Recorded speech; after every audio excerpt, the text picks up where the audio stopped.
fi, pe care aș fi putut să o trăiesc. Știu că tot ce-a fost n-o să mai fie.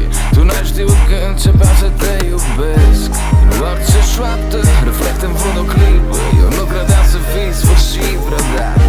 Știu că între noi e o risipă și mâine nu va mai fi niciodată. Niciodată. Parapa. Am vrut să scriu cea mai frumoasă piesă. Am vrut să scriu cea mai frumoasă piesă. M-am răzgândit, am zis că n-are rost să arunc cu vorbe pe una care pune dragostea doar pe repeat, pe repeat. Atâta timp am risipit.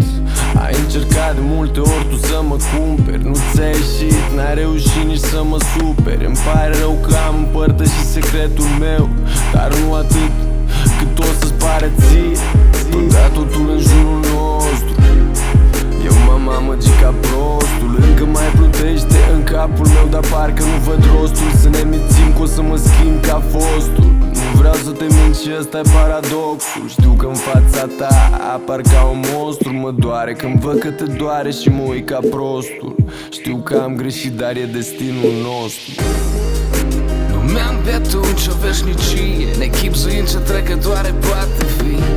Sunt un vers, tu poezie pe care n-am putut-o reciti. Turnat-am vin peste mea ran, crezând că roșu plin va dispărea. Dar vinul era mai roșu decât rana mea, decât rana mea. Da-da-da.